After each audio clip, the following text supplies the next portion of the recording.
Shalom, selamat pagi.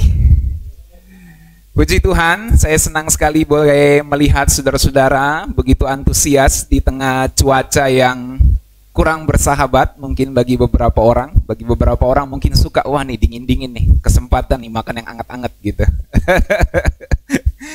Oke, panas, tiba-tiba hujan gitu ya. Jadi membuat kita beberapa mungkin agak terganggu kesehatannya. Saya lihat ada beberapa yang flu, tetapi ya ini yang pasti bukan COVID lagi ya. Kita semua sudah kuat dan punya kekebalan ya. Oke, puji Tuhan. Pagi hari ini saya akan mau ajak kita bersama-sama untuk belajar kebenaran firman Tuhan yang saya beri judul Serve Wholeheartedly. Semua bilang serve wholeheartedly. 1, 2, 3. Ya. Melayani dengan sepenuh hati, setulus hati, segenap hati. Saudara-saudaraku yang dikasihi dalam Tuhan, anak-anak muda, remaja, bahkan orang tua, hidup kita adalah perjalanan iman untuk menemukan rencana Tuhan atas hidup kita. Yang setuju katakan amin. Amin. Perjalanan hidup kita ini adalah perjalanan iman, saudara-saudara. Yang kita jalani langkah demi langkah, step by step, semuanya untuk satu tujuan yang pasti, yaitu menemukan rencana Tuhan, menjalani rencana Tuhan atas kehidupan kita. Saudara-saudaraku, karena hidup ini merupakan perjalanan, maka yang perlu kita lakukan adalah menentukan tujuan dan arah, lalu mulai melangkah. Sama seperti kita misalnya mau ke Jakarta, ke Bintaro, atau ke Bekasi, ke ujung aspal Bekasi misalnya. Kita akan kemudian menentukan arah, menentukan tujuan kita. Yang pertama itu, ke Bekasi tujuannya. Lalu kemudian kita menentukan arah. Arah kita mau lewat tol, atau mau lewat Daan Mogot, atau mau lewat Bintaro, atau mau lewat mana saja. Bisa, saudara. Bisa paham yang saya maksudkan? Jadi kita punya tujuan yang sudah kita tentukan, lalu kita menentukan arah. Kita mau lewat jalan mana.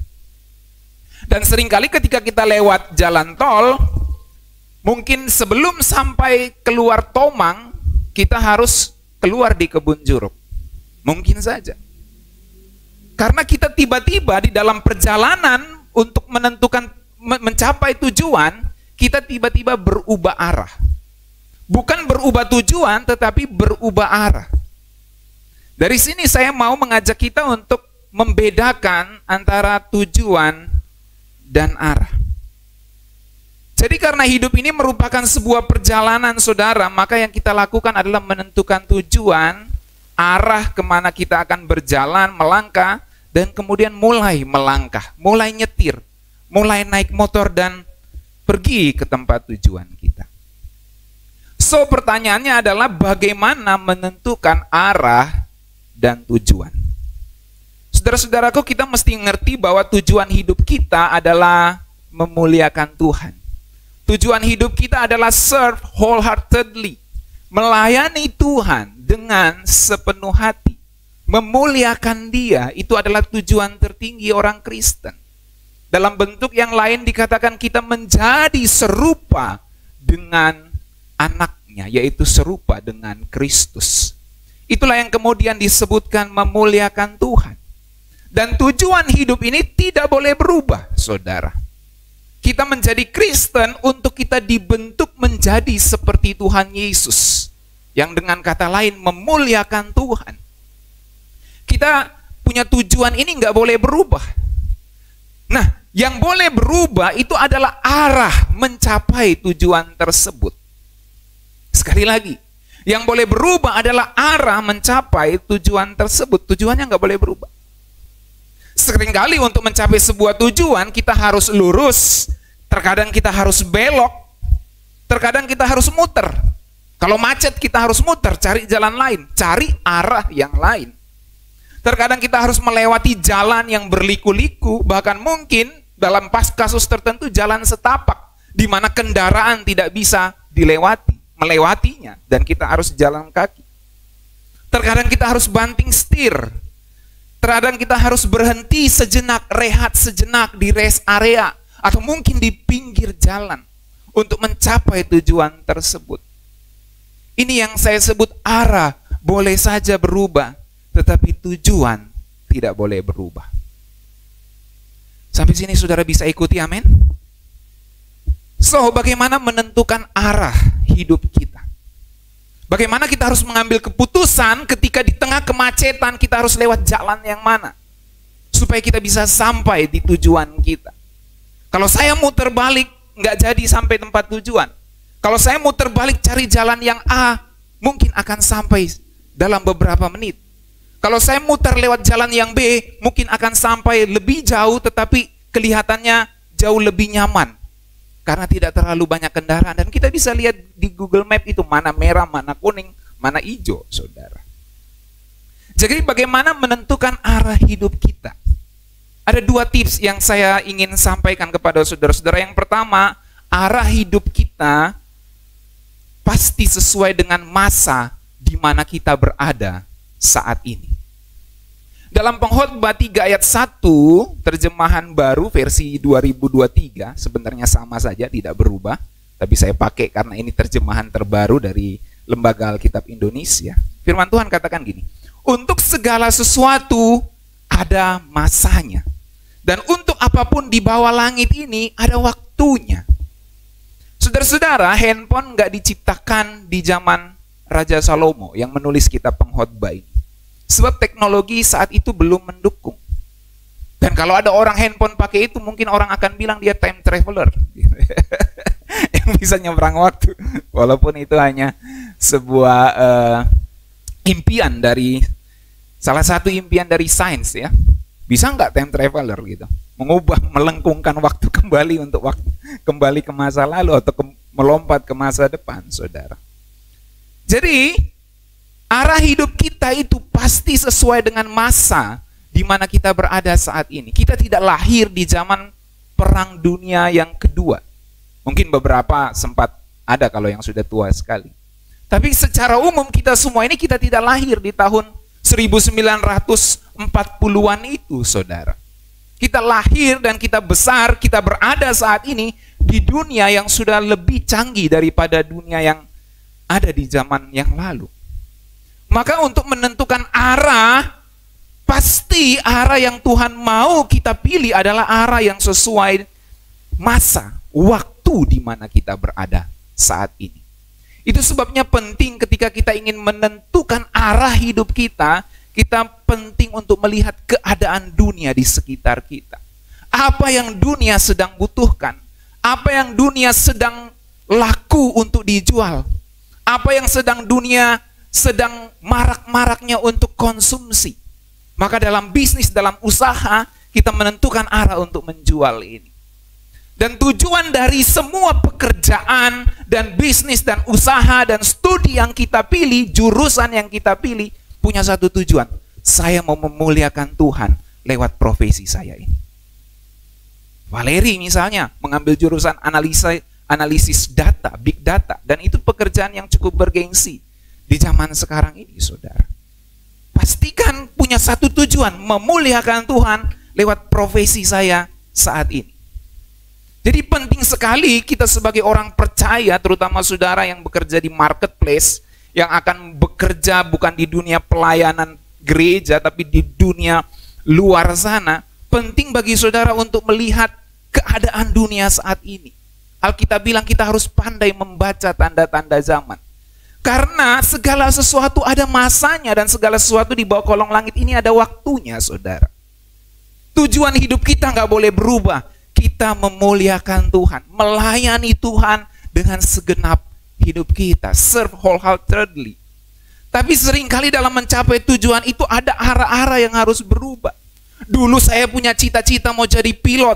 Dulu saya punya cita-cita mau jadi tentara, jadi polisi. Tapi maybe sesuai keadaan zaman saat ini, itu harus berubah. Arahnya berubah. Tapi tujuan saya memuliakan Tuhan. Jadi kita harus pandai melihat keadaan zaman, keadaan di sekitar kita, saudara. Dan itu yang Alkitab ajarkan. Dan menarik dalam Alkitab, saudara-saudara, ada satu contoh. Daud di zamannya dia nggak berjasa buat handphone, dia nggak berjasa ciptakan komputer, dia nggak berjasa ciptakan teknologi nuklir. Ngomong-ngomong ini ada ancaman perang nuklir. Mudah-mudahan tidak terjadi, tapi kalaupun terjadi ya itulah yang seperti yang Alkitab katakan. Dalam Kisah Rasul 13 ayat 36, Raja Daud dicatat bahwa hidupnya melakukan kehendak Allah pada zamannya. Sebab Daud melakukan kehendak Allah pada zamannya, lalu ia mangkat dan dibaringkan di samping nenek moyangnya. Daud tidak menciptakan handphone, Daud tidak ciptakan nuklir, Daud tidak ciptakan teknologi untuk berangkat keluar angkasa. Tapi Alkitab catat dia melakukan kehendak Allah pada zamannya. Apa yang dia lakukan? Dia melakukan fungsinya sebagai seorang nabi, sebagai seorang raja pada zamannya untuk melakukan kehendak Allah. Jadi seandainya boleh dituliskan satu kitab lagi, seandainya begitu, akan ditulis Daniel, Abednego melakukan kehendak Allah di tahun 2023 ini. Apa yang dia lakukan? Menentukan arah, mengambil arah sesuai dengan panggilan dan kehidupannya di zaman ini, di tahun 2023 ini. Saudara-saudara, ini yang saya maksud, kalau kita mau menentukan arah hidup kita, maka kita mesti melihat keadaan dunia saat ini. Karena arah hidup kita yang Tuhan kehendaki, perhatikan ini, yang Tuhan kehendaki kita menentukan arah hidup kita pasti sesuai dengan keadaan masa ini, keadaan di zaman ini. Pasti, saudara. Jadi tidak usah ragu lagi. Kalau saudara mau ambil keputusan, saya mau mengambil keputusan untuk mengambil pekerjaan ini, saya mau mengambil keputusan untuk memulai bisnis ini, memulai usaha ini, memulai sesuatu, maka mulailah bersama dengan Tuhan. Jangan takut. Asal itu saudara sudah pastikan sesuai dengan kebutuhan zaman saat ini. Yang kedua, bagaimana caranya kita menentukan arah hidup?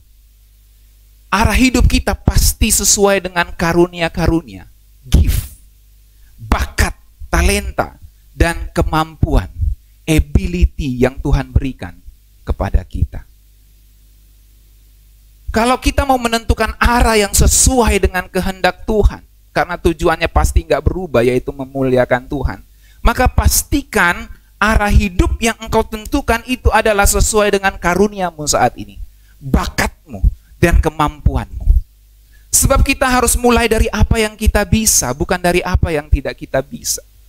Kita harus mulai dari apa potensi di dalam diri kita, apa potensi yang saya miliki. Mulailah dari situ, saudara. Dan jangan takut, sebab di dalam perjalanan mencapai tujuan, arah boleh saja berubah. Mungkin saat ini saudara jual nasi uduk, mungkin besok saudara tidak jual nasi uduk lagi, mungkin jual nasi kuning. Mungkin besok saudara jual peralatan, perabotan, dan lain-lain. Itulah arah hidup yang berubah-berubah. Tetapi di dalam semua itu, kita memuliakan Tuhan.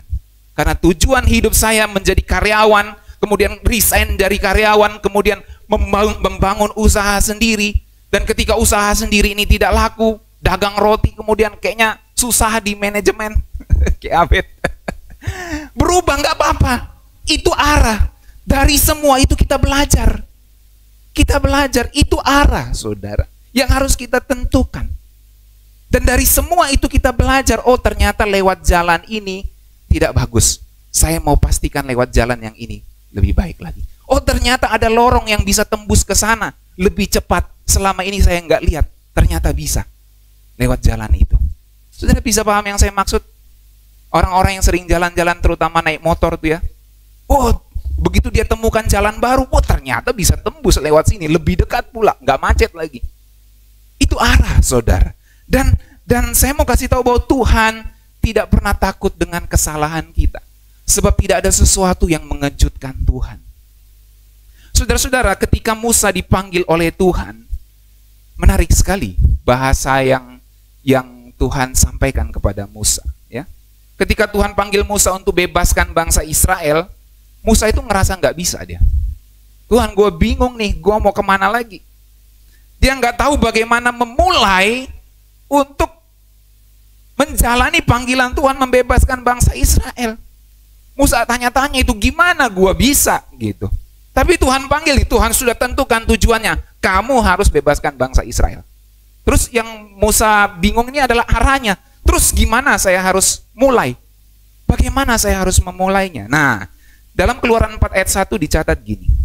Lalu sahut Musa, bagaimana jika mereka tidak percaya kepadaku dan tidak mendengarkan perkataanku, melainkan berkata, Tuhan tidak menampakkan diri kepada kamu. Ayat 2, Tuhan berfirman kepada Musa, apa yang ada di tanganmu itu? Jawab Musa, tongkat. Jadi mulailah dengan apa yang ada di tangan kita, saudara. Dan untuk meneguhkan itu, Tuhan kasih tahu lagi firman Tuhan, lemparkan tongkat itu ke tanah. Dan ketika dilemparkannya ke tanah, maka tongkat itu menjadi ular, sehingga Musa lari meninggalkannya. Tetapi firman Tuhan kepada Musa, ulurkanlah tanganmu dan peganglah ekornya. Musa mengulurkan tangannya, ditangkapnya ular itu lalu menjadi tongkat di tangannya. Poin yang saya ingin ambil di sini adalah ketika Tuhan ingin kita menentukan sebuah arah, menjalani dan menyelesaikan tujuan yang telah Dia buat di dalam hidup kita, yang Tuhan cari itu adalah apa yang ada di tanganmu. Tuhan nggak cari apa yang kita nggak punya. Sebab kita diciptakan serupa dan segambar dengan Dia, setiap kita diberikan karunia, kemampuan dan bakat, maka mulailah dari situ, saudara. Dan belajarlah dari kesalahan-kesalahan yang kita buat ketika kita mulai menjalaninya. Tokoh-tokoh Alkitab bukanlah tokoh-tokoh yang sempurna begitu semuanya. Hanya Yesus yang sempurna. Dia tidak bercacat dan tidak bercela. Tetapi Abraham, Daud, semuanya tokoh-tokoh yang tidak sempurna, saudara. Tetapi yang mereka lakukan adalah mereka menjalani arah mereka dan belajar dari kesalahan-kesalahan itu. Jadi untuk menentukan arah dan mulai melangkah, mulailah dengan apa yang ada di tangan kita. Apa potensi saya, apa kemampuan saya. Dan kalau kita sudah menentukan arah dan mulai melangkah, maka kita akan melihat Tuhan pasti bekerja dan membuka jalannya untuk kita. Jadi mulai dari apa yang kita punya saat ini, saudara. Jangan mulai dari apa yang tidak kita punya. Bagaimana kita memulai sesuatu kalau kita nggak punya? Maka mulailah dari apa yang kita sudah punya. Ketika kita sudah melangkah di dalam perjalanan, kita sudah tentukan arah nih. Saya mau mulai dari sini, sesuai dengan kemampuan saya. Nah, satu hal lagi yang firman Tuhan mau nasihati kepada kita. Ketika kita sudah mulai melangkah dalam perjalanan, ingatlah hal ini. Bahwa Tuhan nggak pernah takut dengan kesalahan dan kegagalan kita. Tuhan tidak akan pernah persalahkan kalau kita gagal. Tidak ada sesuatu yang mengejutkan Tuhan, saudara. Dan saya percaya kalau kita adalah anak-anak Bapa di sorga, Dia akan beritahukan kita pada waktunya, pada waktu kita salah jalan. Kita sudah tentukan nih di Google Map. Saya mau ke Bekasi misalnya. Lalu kita coba lewat jalan. Ternyata di depan UPH, kita lewat jalan terus ke Islamik. Padahal harusnya belok kiri masuk tol. Kita terus nih ke arah Islamik nih. Begitu mau belok, harusnya belok kiri, kita belok kanan tuh. Nah, waktu kita belok kanan, pas sudah salah jalan, oke, tapi kayaknya sudah nggak bisa belok kanan, ya, harus putar di depan Kodar. Yang putar di depan Kodar misalnya, terus jalan masuk ke Kelapa II, nanti dia akan kasih tahu lagi. Dia akan buat arah yang baru untuk kita dipastikan sampai ke tujuan kita. Poin saya adalah begini, saudara. Bahwa ketika kita sudah melangkah, dan kita ini adalah anak-anak Bapa di sorga yang menghormati dan mengasihi Dia, Dia pasti kasih tahu kalau kita sudah salah arah. Dan Dia akan menjaga kita, memastikan kita sampai di tujuan kita. Kalau Google Maps saja bisa, Tuhan kita bisa. Amin. Pertanyaannya sekarang, apa kita mau lihat kepada Google Map-nya Tuhan, Waze-nya Tuhan itu? Apakah kita mau kembali kepada firman-Nya untuk menentukan arah supaya kita tetap sampai kepada tujuan kita? Dan saudara-saudara yang dikasihi dalam Tuhan, melihat masa, waktu, serta perkembangan kemampuan, potensi kita. Karena mungkin saja di tahun lalu saya tidak menguasai komputer, di tahun ini saya menguasai komputer, tahun lalu saya nggak bisa nyetir, tahun ini saya bisa nyetir. Ada kemampuan yang berkembang, dan ada keadaan situasi yang berkembang. Maka melihat waktu, masa yang berubah dan kemampuan kita yang berkembang, maka kita bisa mengerti bahwa Tuhan bisa bentuk kita lewat profesi, pekerjaan, dan usaha kita yang berubah sesuai masanya. Itulah yang saya sebutkan, bahwa arah kita bisa saja sedang berbelok.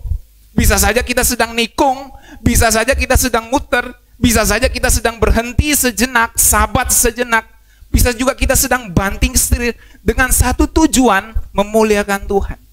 Tetapi di dalam prosesnya kita bisa menjual roti hari ini. Besok mungkin kita jual daging. Besok mungkin kita jual sayur. Besok mungkin kita jual yang lain. Atau besok mungkin saya memulai bisnis baru di bidang teknologi dan lain-lain. Bisa saja ada perubahan, saudara. Bisa saja. Tidak selamanya kita akan menjadi seorang yang jualan roti terus, bukan? Ada saatnya roti yang kita sudah jual, kemudian kita kembangkan jadi franchise, kemudian kita menjual franchise lagi. Bukan cuma sekedar jual roti, jual franchise-nya lagi, saudara. Saudara bisa paham yang saya maksudkan? Jadi kenapa? Karena kita melihat perkembangan zaman dan kemampuan kita yang semakin berkembang. Ini yang saya sebut arah. Dan ketika franchise mulai tidak laku lagi, mungkin kita akan cari franchise yang lain. Bentuk franchise yang baru, yang mungkin berbeda, bukan franchise roti lagi, tapi kemudian mungkin franchise yang lain, misalnya franchise daging, dan selanjutnya. Ini arah, saudara. Ini arah yang berubah sesuai dengan zaman, waktu, karena segala sesuatu ada masanya, dan segala sesuatu di bawah kolong langit ini ada waktunya. Dulu waktu kebab Turki itu baru-baru pertama muncul, banyak tuh. Sekarang udah mulai redup. Mixu sekarang, ya kan? Udah mulai antri dulu di mana-mana, tapi sekarang tuh udah mulai redup lagi.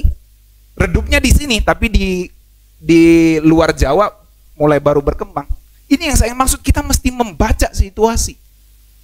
Dan ketika kita berubah arah, jangan takut.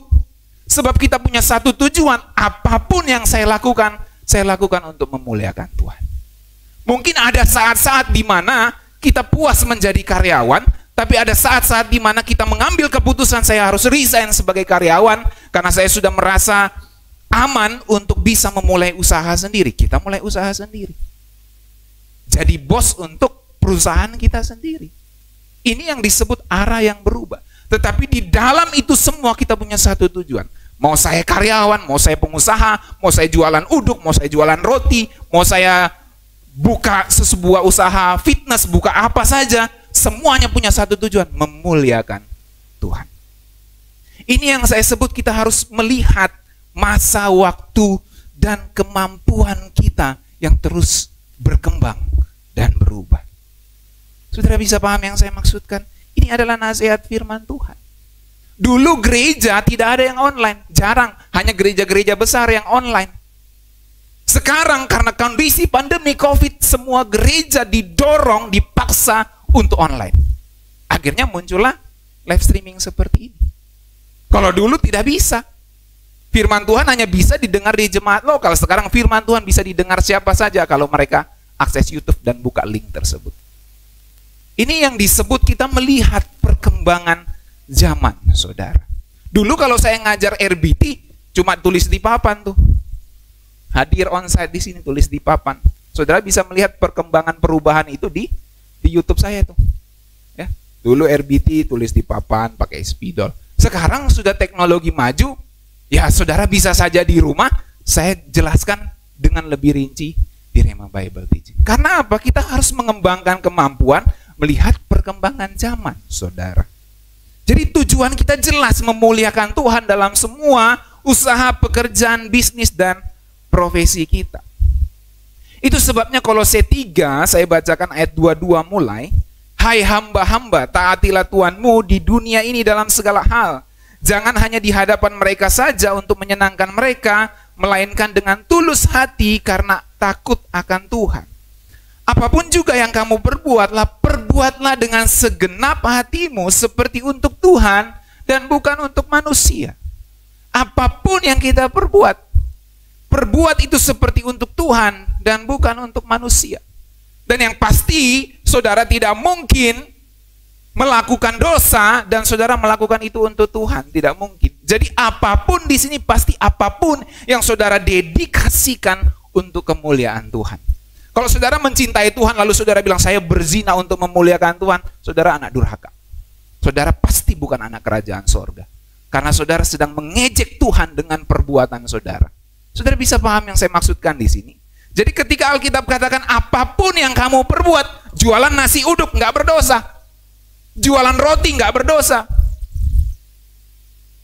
jadi guru nggak berdosa.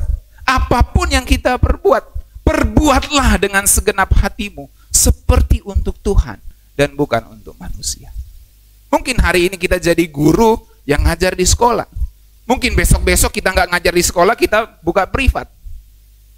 Mungkin juga sambil jadi guru, kita juga buka privat. Berkembang kan kemampuan. Kayak Pak Rahman. Kemampuan kita berkembang, saudara.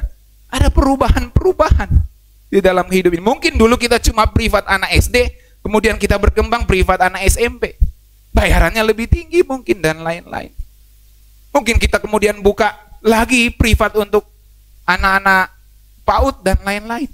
Atau mungkin kita buka PAUD. Ya kan? Buka PAUD. Sekarang dari GKI itu ada diminta, saya yang mau buka PAUD silakan gitu. Nanti ada bantuan katanya. Jadi perbuatlah dengan segenap hatimu seperti untuk Tuhan, bukan untuk manusia. Ayat 24, kamu tahu bahwa dari Tuhanlah kamu akan menerima bagian yang ditentukan bagimu sebagai upah. Kristus adalah Tuhan dan kamu hambanya. Saudara-saudara, kalau kita baca dalam terjemahan HCSB ya, dikatakan gini, slave, hamba-hamba, budak-budak. Obey your human master in everything. Your human master, Tuanmu, di dalam segala sesuatu kamu harus taati. Don't work only while being watched. In order to please men, but work wholeheartedly. Bekerjalah dengan sepenuh hati di dalam takut akan Tuhan.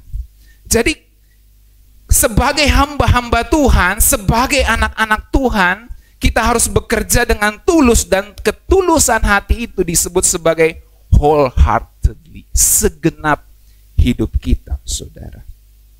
Kalau kita baca, jadi saudara-saudara, maksud saya, serve wholeheartedly seperti tema khotbah saya tadi, itu menuntut semua yang kita kerjakan itu harus dibuat seperti untuk Tuhan. Jadi kalau kita bingung dengan arah hidup kita saat ini, apa yang harus saya lakukan, apa yang sedang akan saya kerjakan ke depan, maka ingatlah firman Tuhan ini, Tuhan tidak tuntut kamu memilih satu yang mentok begitu. Yang Tuhan sedang tuntut adalah apapun yang kamu kerjakan, kerjakan itu seperti untuk Tuhan, maka engkau sedang ada di relnya Tuhan. Bisa paham, saudara? Jadi kalau kita bergumul, Tuhan, saya mau kerjain apa ya? Apakah saya akan buka bisnis ini, atau saya kerja ini, atau saya pergi ke sini, atau saya buka ini? Tuhan akan jawab begini, saudara. Ya, kalau saya seandainya jadi Tuhan melihat firman Tuhan ini, buat aja. Yang penting kamu buat itu sesuai dengan potensi kamu dan sesuai dengan kebutuhan zaman. Jangan takut salah, jangan takut gagal. Dari situ kamu akan belajar banyak hal. Yang penting engkau lakukan semua itu seperti untuk Tuhan dan bukan untuk manusia. Itu yang penting, saudara. Jadi banyak kali di dalam kehidupan ini kita bergumul, Tuhan, apa yang saya harus lakukan? Tuhan jawab dari surga, lakukan saja. Apa yang ada menurut, apa yang kamu bisa lakukan, lakukan seperti untuk Tuhan. Dan ketika kita melakukan sesuatu seperti untuk Tuhan, maka kita pasti lakukan yang terbaik, bukan? Kalau kita lakukan sesuatu untuk presiden, kita akan lakukan setengah-setengah enggak, saudara? Enggak mungkin. Kita pasti akan lakukan, kita akan give our best, kita akan berikan yang terbaik dari dalam diri kita. Kita akan keluarkan semua yang kita bisa untuk bisa menyenangkan hati, untuk bisa menghormati dan memuliakan presiden kita, bukan? Demikianlah kalau kita melakukan sesuatu untuk Tuhan. Maka lakukan seperti untuk Tuhan, bukan untuk manusia. Karena ketika kita melakukan seperti untuk Tuhan, kita akan fokus dan melakukan yang terbaik, mengeluarkan yang terbaik, mengeluarkan semua potensi yang terbaik yang Tuhan sudah berikan kepada kita. Mengapa penting bekerja seperti untuk Tuhan, saudara? Sebab kesetiaan kita kepada Tuhan itu menuntut kita untuk setia pada apapun yang kita lakukan di dunia ini. Saya ulangi. Mengapa penting bekerja seperti untuk Tuhan? Serve wholeheartedly, itu melayani dengan sepenuh hati. Sebab kesetiaan kita kepada Tuhan menuntut kita untuk setia pada apapun yang kita lakukan di dunia ini. Saya sebagai mahasiswa jurusan analis data, saya melakukan ini seperti untuk Tuhan. Setia di dalam studi itu. Saya sebagai seorang karyawan yang bergerak di bidang IT, sebagai seorang karyawan yang mungkin driver saja, sebagai seorang karyawan yang mungkin menjaga toko saja, lakukan itu setia seperti untuk Tuhan, bukan untuk manusia. Karena kesetiaan kita kepada Tuhan itu menuntut kita untuk setia pada apapun yang kita lakukan di dunia ini. Kalau saudara tidak setia kepada pekerjaan saudara saat ini, setia itu bukan berarti saudara terus-terus jualan roti gitu, bukan setia begitu, saudara. Setia kalau berhenti jualan roti kamu nggak setia, bukan gitu. Maksudnya ketika dagang roti, lakukan itu dengan segenap hati. Itu maksudnya setia. Bukan terus-terus ada di profesi itu. Itu namanya salah perspektif, salah pandang. Tetapi ketika kita melakukan satu bagian di musim ini, di waktu ini, di timing lagi orang-orang suka roti, kita lakukan dengan segenap hati. Ada saatnya orang tidak suka roti lagi, kemudian kita beralih ke bisnis yang lain, beralih ke profesi yang lain, maybe. Mungkin saat ini kita karyawan, mungkin besok-besok kita jadi pengusaha, membuka usaha sendiri. Lakukan itu dengan setia, bukan setia jadi karyawan terus, bukan itu maksudnya. Selama jadi karyawan, lakukan itu dengan setia, itu yang benar. Bukan setia jadi karyawan berarti setia sampai mati jadi karyawan. Kecuali memang itu saudara pilih, dan di dalam itu semua saudara memuliakan Tuhan. Saudara bisa paham yang saya maksudkan? Jadi kesetiaan kita kepada Tuhan menuntut untuk kita setia dalam melakukan apapun yang kita kerjakan di dunia ini. Dengan kata lain, melayani Tuhan adalah motif dari semua aktivitas kita di dunia ini. Apa motivasimu bekerja di sini? Ya tentu kita nggak bisa jawab HRD, saya mau melayani Tuhan. HRD bilang ini terlalu rohani. Ya nggak begitu, saudara. Pasti kita ada teknik-teknik menjawab. Tetapi di dalam hati kita tahu bahwa saya melakukan pekerjaan ini untuk melayani Tuhan. Kenapa kamu mau kerja di perusahaan ini? Dalam hati kita tahu, saya mau melayani Tuhan di perusahaan ini. Nah tentu kalau saudara misalnya ada perusahaan gelap, perusahaan narkoba, jual beli narkoba, saudara tidak bekerja di situ untuk memuliakan Tuhan, bukan? Saudara justru kalau berpikir memuliakan Tuhan dengan menjual narkoba, itu saudara sedang mengejek Tuhan. Jadi jelas apapun di sini, pasti apapun yang tidak bertentangan dengan firman Tuhan. Itu sebabnya melayani Tuhan merupakan motif dari semua aktivitas kita di dunia ini.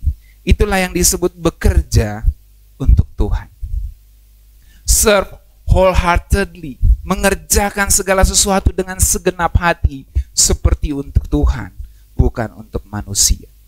Bekerja seperti untuk Tuhan berarti bukan bekerja untuk menyenangkan manusia, tapi untuk menyenangkan Tuhan. Kalau kita bekerja untuk Tuhan, maka yang kita senangkan adalah Tuhan, bukan manusia. Itu sebabnya kalau kita disuruh tiba-tiba melakukan korupsi, kita harus menolaknya. Sebab saya bekerja bukan untuk menyenangkan bos, saya bekerja untuk menyenangkan Tuhan. Saya pernah disuruh melakukan sesuatu oleh pimpinan, lakukan ini, saya bilang lebih baik saya berhenti daripada saya lakukan hal ini. Karena di hati nurani saya ini tidak sesuai dengan apa yang nilai-nilai kehidupan yang saya pelajari dari firman Tuhan. Lebih baik saya berhenti dari jabatan ini daripada saya harus mengerjakannya. Karena saya tahu itu salah. Jadi bekerja seperti untuk Tuhan bukan untuk menyenangkan manusia, tetapi untuk menyenangkan hati Tuhan. Amin. Maka kalau bos saudara, seandainya dalam satu kasus bos saudara, pimpinan saudara menyuruh saudara melakukan sesuatu yang bertentangan dengan nilai-nilai kekristenan yang saudara pahami selama ini, saudara harus berani menolaknya. Sebab saya bekerja di tempat ini, saya harus memajukan perusahaan ini sudah pasti. Tapi saya lebih memilih menyenangkan Tuhan. Karena saya bekerja, motif dibalik semuanya adalah menyenangkan Tuhan, bukan manusia. Itu sebabnya baru-baru ini kan kasus-kasus itu kan, yang pembunuhan berencana ya gitu ya. Sambo dan lain-lain gitu ya. Itu akhirnya Polri mengeluarkan aturan sekarang kan, bahwa bawahan boleh menolak perintah atasan yang dianggapnya melanggar hukum, melanggar nilai-nilai moral secara umum, melanggar konstitusi apalagi. Jadi kenapa? Karena kita bekerja untuk Tuhan, bukan untuk menyenangkan manusia. Ini penting untuk kita semua di dunia pelayanan maupun di dunia pekerjaan yang bukan dunia gereja, saudara. Di dunia gereja juga ada banyak, saudara, kasus-kasus yang perlu ditangani. Di dalam kepemimpinan kita melihat ada kasus-kasus yang perlu ditangani dengan hati-hati dan bijaksana. Kalau tidak bisa bahaya, saudara. Bahkan ada perintah-perintah yang diberikan, apakah kita melakukannya atau tidak? Ini mesti benar-benar dipahami. Kalau kita bekerja untuk Tuhan, maka kita pasti bisa menolak perintah yang tidak sesuai dengan hati Tuhan. Bekerja seperti untuk Tuhan berarti bekerja bukan untuk dapat pujian manusia. Kalau kita mau jadi penjilat, ya jadilah penjilat. Tetapi firman Tuhan tidak mengajari engkau untuk menjadi penjilat. Engkau bekerja untuk Tuhan bukan untuk dapat pujian dari manusia, tetapi untuk memuliakan Tuhan. Kita bekerja seperti untuk Tuhan berarti bekerja secara maksimal saat dilihat orang maupun saat tidak dilihat orang lain. Kita bekerja saat dinilai maupun tidak dinilai orang lain, dan kita mengerjakannya secara maksimal. Ada banyak anak-anak ya, kalau begitu orang tuanya ya atau pengawasnya sedang tidak lihat dia belajar, main HP dia. Begitu datang mamanya, bapaknya, dia singkirkan HP. Dia langsung buka bukunya. Pak Rahman bilang Mario. Ya itu. Kenapa? Karena tidak bekerja seperti untuk Tuhan, tidak belajar seperti untuk Tuhan. Jadi ini Aweng Mario ya, belajar bukan cuma bekerja, belajar seperti untuk Tuhan. Saya belajar ini untuk memuliakan Tuhan. Jadi secara maksimal, jangan cuma kalau dilihatin aja. Begitu tidak dilihatin, ambil HP gitu ya. Jangan gitu, saudara. Kita harus belajar melakukan segala sesuatu secara maksimal. Karena kita melakukannya bukan untuk manusia, tapi kita melakukannya untuk Tuhan. Bukan untuk dilihat, bukan untuk dipuji, bukan untuk dinilai bagus oleh manusia, tetapi dinilai, dipuji, bagus oleh Tuhan. Itu sebabnya dalam satu perumpamaan Tuhan Yesus bilang, masuklah, berbahagialah di dalam kebahagiaan Tuhanmu. Karena apa? Engkau sudah mengerjakan segala sesuatu dengan maksimal. Pada titik ini, saudara-saudaraku jemaat yang saya kasih dalam Tuhan, kita mengerti serve wholeheartedly, melayani dengan sepenuh hati, itu bicara tentang totalitas. Apapun yang kamu kerjakan, kerjakan seperti untuk Tuhan, bukan untuk manusia. Apapun yang kamu sedang pelajari, pelajari itu seperti engkau mempelajarinya untuk mendedikasikannya kepada Tuhan, bukan kepada manusia. Ini yang disebut totalitas. Anak-anak mahasiswa, kerjakan segala sesuatu dengan totalitas. Anak-anak sekolah, kerjakan segala sesuatu dengan totalitas. Kita semua pekerja-pekerja, karyawan maupun wira swasta, kerjakan semua dengan totalitas seperti untuk Tuhan dan bukan untuk manusia. Amin, saudara-saudara. Dalam terjemahan King James, saudara, Kolose 3 ayat 22 itu menarik. Ya. Singleness of heart. Saudara-saudara, single itu bukan cuma bicara sendiri. Ya. Single, jomblo, bukan itu. Ya. Ada sedikit perbedaan di dalam dunia konseling, ya. Single dengan jomblo. Single itu memang secara umum tidak punya pasangan, seperti jomblo. Tetapi single yang sesungguhnya itu sebenarnya bicara tentang keutuhan. Semua bilang keutuhan. Makanya orang bisa jadi single, hidup tanpa pasangan sampai mati, asal dia punya singleness itu, keutuhan di dalam hidupnya. Ada orang-orang yang punya karunia membujang dalam bahasa lainnya. Tidak menikah, memilih untuk tidak menikah, sebab dia sudah membulatkan tekad di dalam hatinya untuk hidup di dalam singleness, keutuhan. Itu sebabnya di dalam konseling pranikah biasanya saya kasih tahu sama setiap pasangan, kalian harus punya singleness, keutuhan. Sebab menikah itu orang yang harus benar-benar single. Bukan berarti ada selingkuhannya, ya memang itu salah satu pengertiannya, tapi harus benar-benar single artinya utuh. Kalau menikah hanya untuk saling tarik-menarik satu dengan yang lain, ya, maka ini bahaya. Bahaya. Contoh sederhananya misalnya, ini gelas kosong. Yang satu ini penuh setengah. Maka ini akan meminta untuk diisi terus. Tapi kalau gelasnya sama-sama penuh, single, sama-sama utuh, maka dia bisa saling memberi dan saling membagi. Ini yang disebut singleness of heart. Wholeheartedly, segenap hati, sepenuh hati. Semua bilang kiri kanan, kamu single nggak gitu? Single nggak gitu ya? Utuh nggak gitu? Jadi single itu bukan bicara jomblo tanpa pasangan saja, tapi keutuhan. Bahayanya pertengkaran suami istri karena nggak utuh tuh. Masing-masing ingin menagih cinta, menagih kasih dari pasangannya. Pertengkaran pacar juga begitu, bukan? Karena masing-masing ingin menuntut, kamu harus senangin saya dong. Saya pasangan kamu senangin saya dong. Masing-masing nuntut. Perspektifnya adalah menuntut, bukan memberi. Tapi kalau kita single, utuh, penuh, maka kita akan mencari di mana saya bisa memberi ini kepada pasangan saya. Jangan sampai terlalu penuh, akhirnya banyak cabangnya di mana-mana gitu. Pak, saya single, Pak, single penuh. Akhirnya buka cabang di mana-mana ya. Satu kali semua pelakor datang ke rumahnya baru dia tahu rasa. Jadi ini yang disebut wholeheartedly, saudara. Utuh. Kita harus melayani dan memiliki hati yang utuh di dalam takut akan Tuhan. Itulah yang disebut melayani dengan sepenuh hati. Selanjutnya, serve wholeheartedly, melayani dengan sepenuh hati, juga bicara tentang melayani dengan antusias, bukan ambisius. Ada perbedaan ambisi dengan antusias, saudara.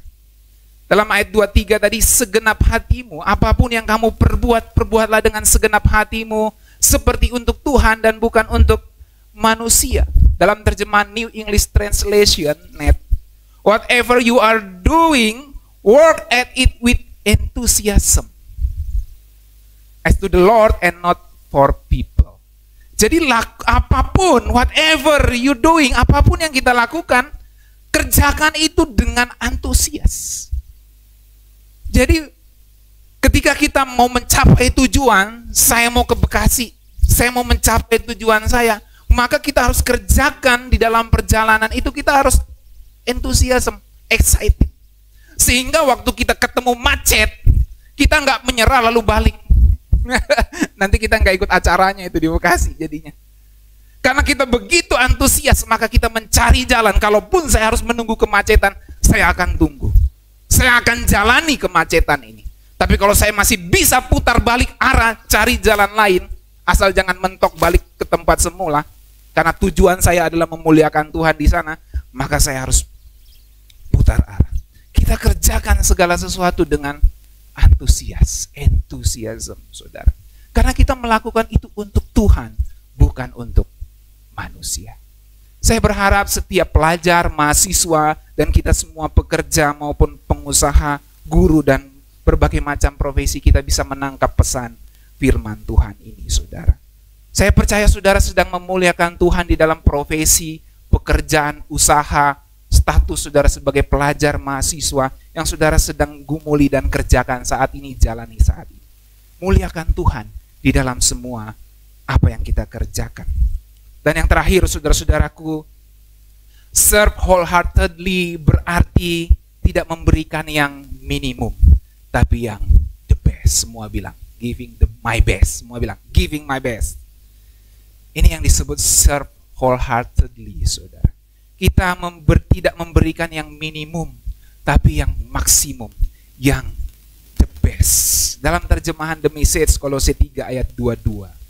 Servant, do what you are told by you earthly master, Tuhanmu yang di bumi ini. And don't just do the minimum. Jangan lakukan yang minimum that will get you by. Do your best. Amin.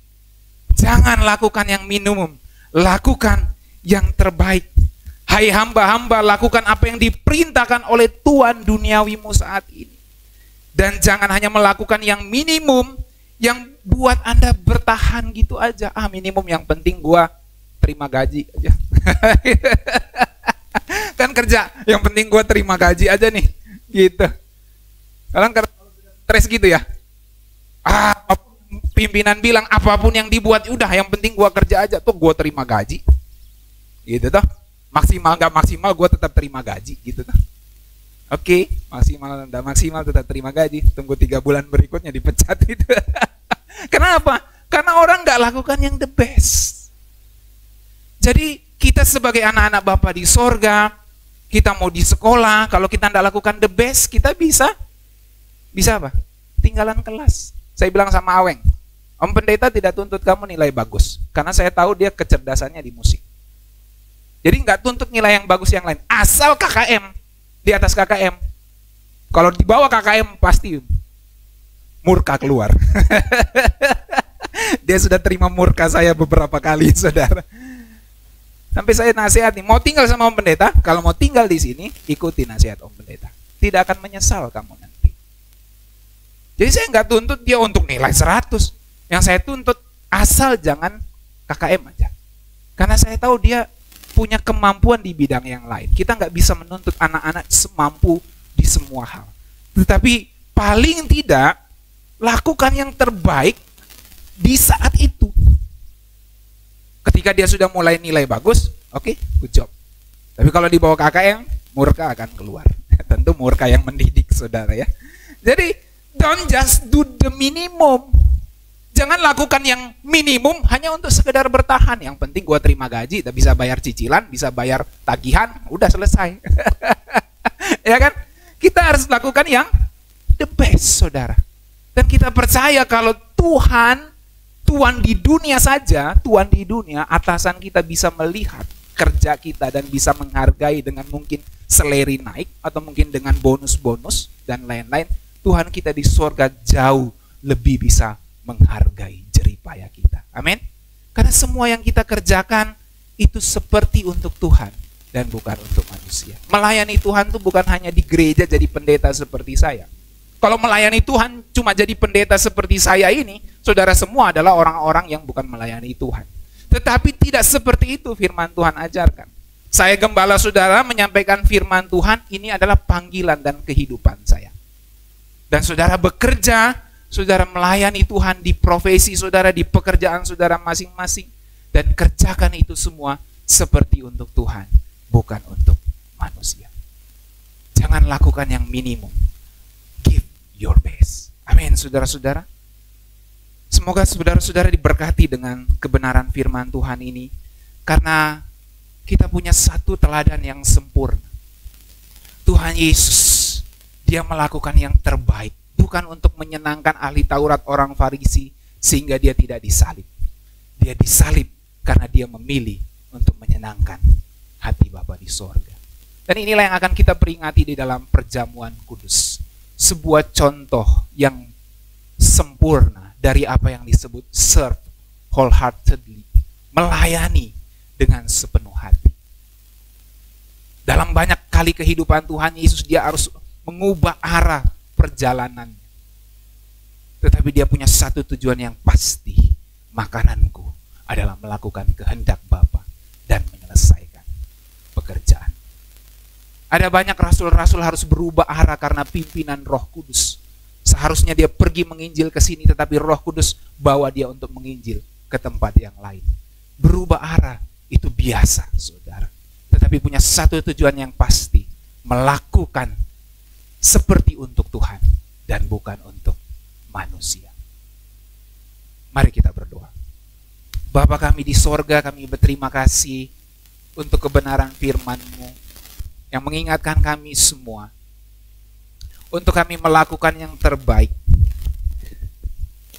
untuk kami bisa menemukan arah hidup seperti yang Tuhan kehendaki di dalam kehidupan kami. Kuatkan kami, mampukan kami, beranikan kami untuk kami bisa mengambil keputusan, menentukan arah kehidupan kami untuk mencapai satu tujuan yang pasti, memuliakan Tuhan, melayani Tuhan dengan segenap hidup kami. Bapa, hamba berdoa biarlah firman Tuhan ini akan mendarat di hati setiap orang yang mendengar firman Tuhan ini dan tertanam serta akan bertumbuh dan memberkati kehidupan jemaat Tuhan yang mendengarkannya saat ini. Kami bersyukur bahwa kami mempunyai teladan yang sempurna dari pribadi yang melayani dengan segenap hati. Tuhan kami Yesus Kristus yang telah mengorbankan hidupnya untuk kami semua. Tubuhnya yang terpecah dan darahnya yang tercurah untuk melayani kami, untuk menebus kami, untuk menyelamatkan kami. Dan biarlah contoh teladan dari Tuhan Yesus ini yang kami akan peringati dalam perjamuan kudus akan memberikan kami pengertian sesuai firman-Mu untuk kami melayani dengan segenap hati. Baik kami sebagai pelajar, baik kami sebagai mahasiswa, sebagai karyawan, sebagai guru, sebagai pengusaha, pekerja wira swasta. Biarlah kami semua dapat melayani dengan sepenuh hati, seperti Tuhan Yesus melayani, melakukan kehendak Bapa pada zamannya. Seperti Raja Daud melakukan kehendak Allah pada zamannya. Kami mau melakukan kehendak Allah pada zaman kami. Dengan semua arah hidup yang kami pilih, kami mau memuliakan Tuhan. Bapa kami di sorga, terima kasih. Kami akan menikmati perjamuan Tuhan ini. Kuduskan kami, sucikan kami. Ampuni setiap ketidaktepatan kami, pelanggaran yang kami buat dalam pikiran, perkataan, tindakan, perbuatan kami. Mungkin kami menyakiti hati sesama kami tanpa kami sadari. Ampuni kami Bapa, seperti kami juga mengampuni orang yang bersalah kepada kami. Kami akan menikmati perjamuan Tuhan ini di dalam nama Tuhan Yesus. Haleluya. Amin.